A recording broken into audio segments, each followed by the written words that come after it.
नमस्कार दोस्तों। आज के इस वीडियो में हम देखने जा रहे हैं कि कैसे सालों साल से हमारी इस ऊपरी मिट्टी की परत को हमने जाने अनजाने में खराब कर दिया है और उसी के साथ साथ में ये हमारे एक बहुत बड़ी समस्या हो चुकी है और ये समस्या पूरी दुनिया की भी हो रही है। आज के वीडियो में हम वही जानने जा रहे हैं कि ये किस तरह से हो गया। आप में से बहुत सारे लोग गवाह होंगे कि जब हम रासायनिक खादों की मात्रा एक सीमित मात्रा में यूज करते थे या फिर ना करते थे, उस वक्त हमारी खेती जो थी वो एक खुशहाल खेती थी। उसमें उपज कम आती थी मगर आने वाली उपज गुणवत्ता लायक होती थी और उसके ऊपर में कीड़ रोगों का इतना प्रकोप नहीं होता था। जब हम उस तरह से खेती करते थे तब हमारे यहाँ पे कोई परेशानियां नहीं होती थी। बीमारियां नाम मात्र बीमारियां रहती थी, सबकी इम्यूनिटी पावर बहुत बढ़िया रहती थी। इसी कारण से छोटे बच्चे या बड़े आदमी भी, बड़े बुजुर्ग भी धूप में भी घूमते थे और उनकी इम्यूनिटी अच्छी होने के कारण वो काम भी बहुत ज्यादा करते थे। और वो हम जो अनाज का उत्पादन लेते थे वो अनाज एक पोषण तत्वों से भरपूर होता था। उसमें फाइबर का परसेंटेज ज्यादा होता था और ग्लूकोज का परसेंटेज कम होता था। इसी कारण से जब उस समय में हमारे यहाँ पे कोई पकवान अगर बनता था तो उसके स्वाद एक लाजवाब होता था। साथ ही में उसकी सुगंध पूरे मोहल्ले को पता चल जाती थी कि इनके यहाँ पे कुछ आज क्या सब्जी पकी है करके। ये किस तरह से होता था, उसमें इतने पोषण तत्व क्यों थे और आज हमारी मिट्टी में वो पोषण तत्व क्यों नहीं है। दोस्तों, आज हम बात उसी के बारे में करने जा रहे हैं। जब हमें ये स्वाद भरा खाना मिलता था तो उसके पहलू भी हम जान लेते कि वो उस समय में क्या होता था। हमारे घरों में बहुत सारी मात्रा में जानवर रहते थे, जैसे कि भैंस हो गया, गाय हो गया, देसी गाय हो गई या फिर मुर्गियां हो गई या फिर उसी के साथ में बकरियां हो गई। तो ये सब जो हमारे साथ में रहते थे तो इनके द्वारा जो खाद मिलता था वो खाद को एक अच्छी तरह से पुराने जमाने में एक गहरे कट्टे के अंदर में उसमें डाल दिया जाता था। उसके ऊपर में प्रक्रिया होने के लिए वहां पे छोड़ दिया जाता था। और साथ में क्या होता था कि वो जब निकालते थे 6 महीने 7 महीने के बाद में वो खाद को निकालते थे तो भरपूर मात्रा में हमारे खेतों में डाला जाता था। और इस कारण से क्या होता था कि हमारी जमीन में एक बहुत बड़ी मात्रा में जैविक कार्बनीय तत्व अवेलेबल होता था।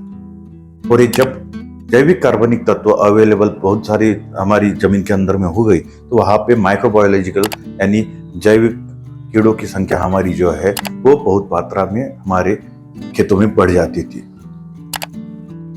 जब ये बहुत बड़ी मात्रा में हम ऑर्गेनिक कार्बन हमारी जमीन के अंदर में डालते थे तो उस समय जब जमीन के ऊपर में हम चलते थे तो एक बिस्तर पे चलने जैसा आनंद होता था। मगर आजकल अगर हम खेतों में खुले नंगे पांव से चलते हैं तो हमारे पांव फट सकते हैं। इतनी हार्डनेस हमारी जमीन के अंदर में आ चुकी है।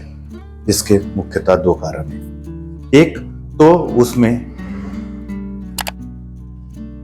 माइक्रोबायोलॉजिकल यानी जैविक गतिविधियां पूरी तरह से खत्म हो चुकी है और दूसरी चीज हमारी जमीन के अंदर में जो हवा और पानी के लिए जगह यानी आकाश तत्वों की हम बात करते हैं वो होना चाहिए, उसकी मात्रा कम हो चुकी है।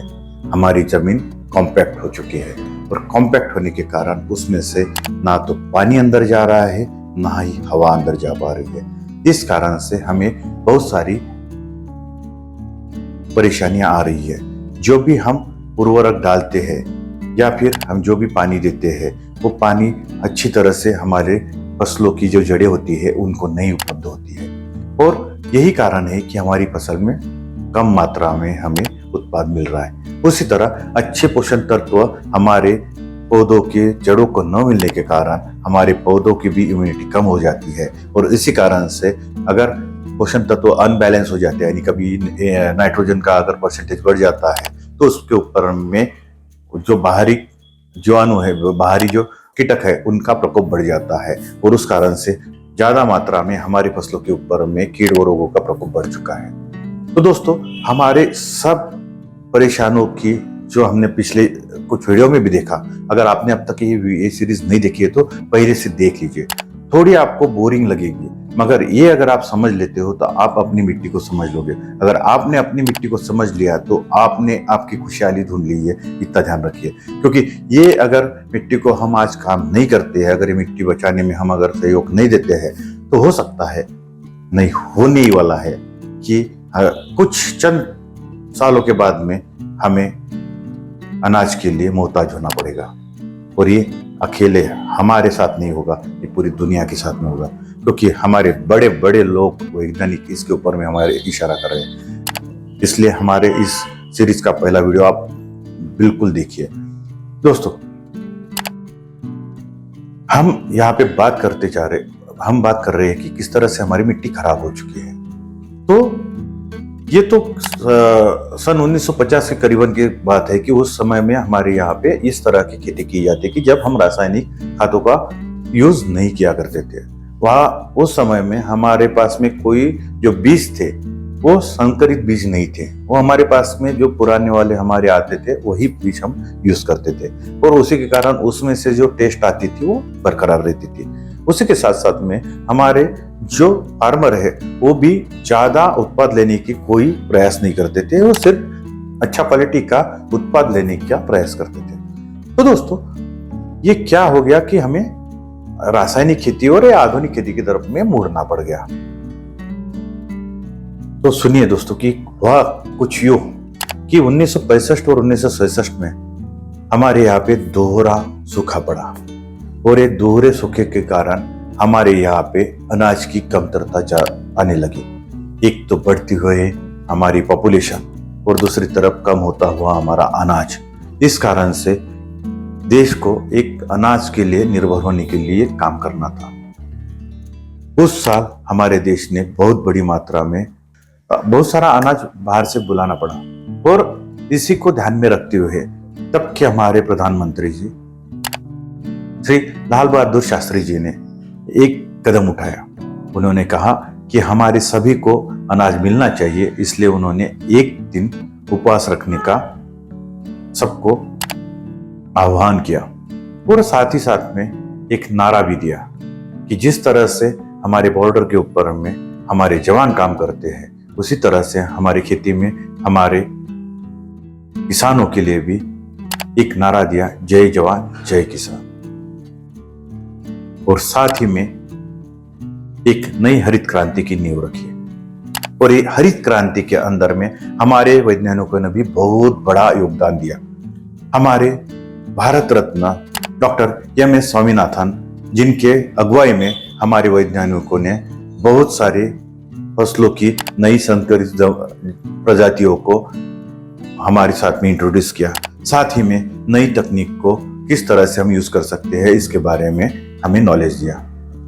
दोस्तों, ये थी उस समय की हमारी जरूरत, मगर उस जरूरत को हमने क्या किया, कमर्शियलाइज कर लिया। क्योंकि हमारे वैज्ञानिकों ने हमें बताया था कि किस मात्रा में हमें ऑर्गेनिक और रासायनिक की मात्रा मिक्स करना है, मगर हमने अपने फायदे के लिए और कम समय में अधिक मुनाफा पाने के लिए हमने वो ऑर्गेनिक मैटर जैसे कि हमारी गोबर खाद हो गई, उसको हम तो भूलते चले गए, और इधर जो है हमने रासायनिक की मात्रा बढ़ा दी। रासायनिक की मात्रा बढ़ने के कारण रासायनिक खाद, रासायनिक औषधियों का इस्तेमाल करने से हमारा उत्पाद तो बहुत बढ़ा, मगर उसमें से जो न्यूट्रिशंस था वो कम होते गया। उसी के साथ में हमारी मिट्टी की ऊपर भी इसका बहुत बड़ा इफेक्ट पड़ा।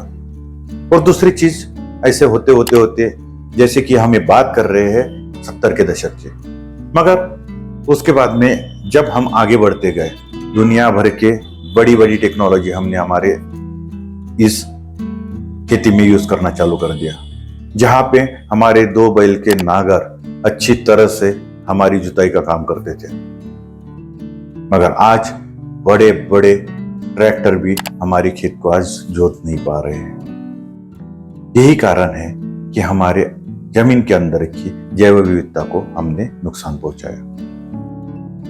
दोस्तों, अब हम जान लेते हैं कि अगर ये मिट्टी खराब हो सकती है तो इसे हम सुधार भी सकते हैं। तो ऐसी कोई परेशानी की बात नहीं है कि हम सुधार नहीं सकते, मगर सिर्फ सुधारने के नाम पे कुछ भी डाल के नहीं होगा।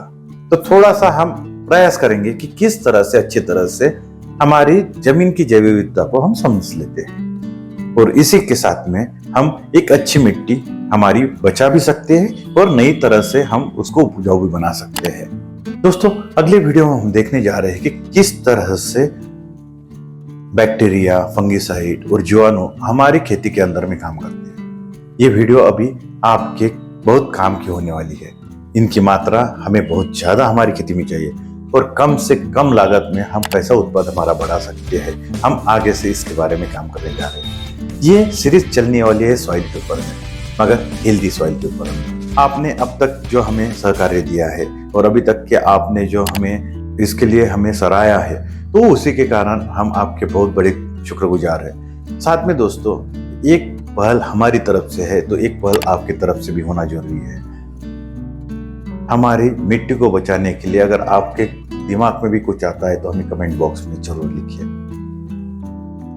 दोस्तों, अब तक अगर आपने इस चैनल को सब्सक्राइब नहीं किया है तो जल्दी से कर लीजिए, क्योंकि ये कोई आपको बहुत बड़ी तकनीक नहीं सिखाने वाला है। जो आपके पास में है वही तकनीक हम आपको देने जा रहे हैं, और आपको सही तरीके से खेती किस तरह से कर सकते हैं और किसानी किस तरह से खुशहाली से हो सकती है, हम इसी के बारे में आपको सब बताने जा रहे हैं। तो मिलते हैं अगले वीडियो में, तब तक के लिए नमस्कार।